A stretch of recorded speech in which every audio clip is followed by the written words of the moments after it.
Helena story. Part 1.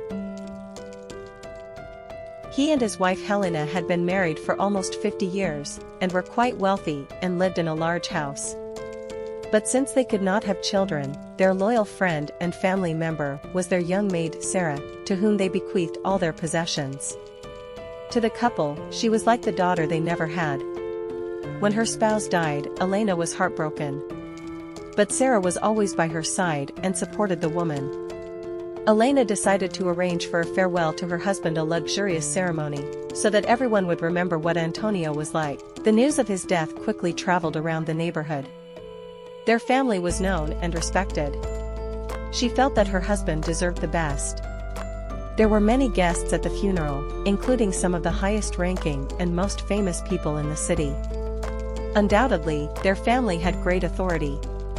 The elderly woman was impeccable. Her faithful assistant was with her, hugging and wiping the woman every minute. Before the coffin was about to be lowered into the pit, Helena asked the grave diggers for one last look at her husband. She opened the top and bottom lid of the coffin to see her loved one's body in its entirety. At that moment, she saw a note on the sleeve of his shirt that was unfamiliar to her.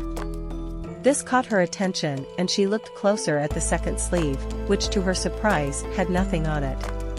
Still in shock from the pain of her loss, Helena suddenly remembered that she had seen this note before, and it definitely didn't belong to her husband. The woman hesitated. What to do?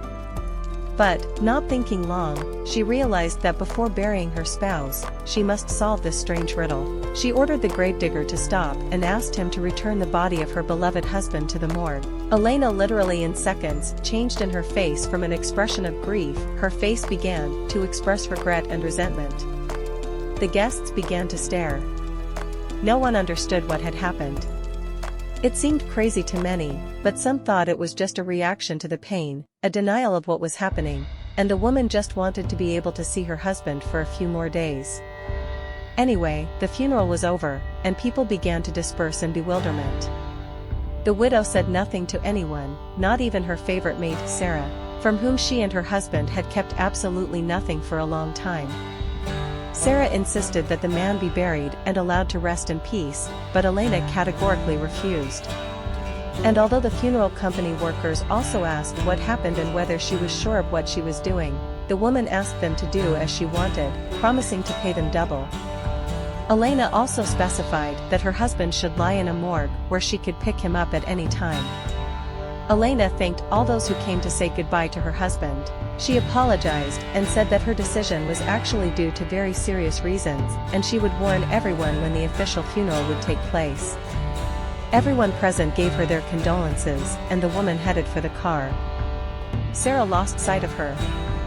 She took a cab and headed for the owner's house. But to her surprise, the widow had already changed her clothes and left. She did not take the driver, but sat behind the wheel herself. It was unlike Helena. She rarely drove a car, but today she didn't want anyone to see where she was going. 20 minutes later, Helena arrived at her destination. It was a low apartment building.